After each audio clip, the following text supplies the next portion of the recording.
ညီမလေးကြားရလားညီမလေးအ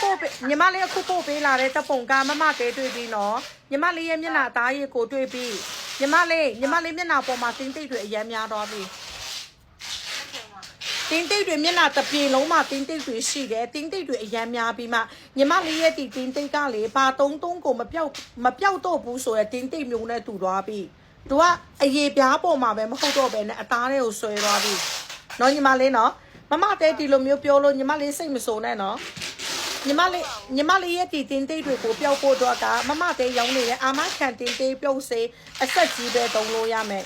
နော်ညီမလေးမမတဲရဲ့အာမခံတင်းတိတ်ပြုတ်စေကိုတုံးလို့ရှိရင်ဘာတုံးကိုမပျောက်တော့ဘူးဆိုရင်ညီမလေးရဲ့မျက်နှာပေါ်ကတင်းတိတ်တွေအရှင်းပျောက်သွားမယ်မမတဲအာမခံတယ်ညီမလေးယုံလားမမတဲကို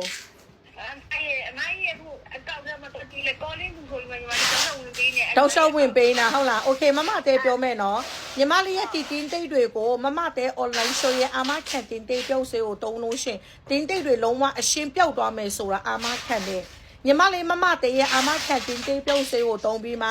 ညီမလေးရဲ့မျက်နှာပေါ်ကတင်းတိတ်တွေမပြောက်ဘူးဆိုရင်လာခဲ့ပတ်စံပြန်အမေးမယ်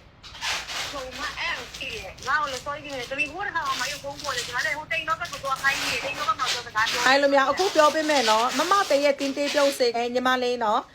မမတဲရဲ့အာမခံတင်းတေးပြုတ်စေကအရင်ကညီမလေးတုံးခဲ့တဲ့တင်းတေးပြုတ်စေတွေနဲ့တော့မတူဘူးနော်မမတဲရဲ့ပစ္စည်းကိုတုံးလို့ရှိရင်2ရက်3ရက်အတွင်းကိုတင်းတိတ်တွေမပြောက်ဘူးမမတဲရဲ့တင်းတေးပြုတ်စေကိုတုံးရင်အနည်းဆုံး1လတုံးပေးရမယ်1လလောက်တုံးလိုက်မှတင်းတိတ်တွေကပါသွားမှာနော်ညီမလေးမမတဲရဲ့တင်းတေးပြုတ်စေကိုတုံးနေတဲ့အချိန်မှာညီမလေးနေပူတယ်လဲထွက်လို့ရတယ်နေပူထိလို့ရတယ်မျက်နှာအသားရည်ကိုနော်မတုံးတော့လဲတင်းတိတ်တွေလုံးဝပြတ်မဖြစ်ဘူးဆိုတာအာမခံတယ်နော်ညီမလေးနော်ညီမလေးတုံးပေးရမယ့်ပစ္စည်းကိုမမတဲအခုပြပေးမယ်ဈေးနှုန်းပြောပေးမယ်မမတဲရဲ့ပစ္စည်းကပစ္စည်းကောင်းတယ်နော်ညီမလေး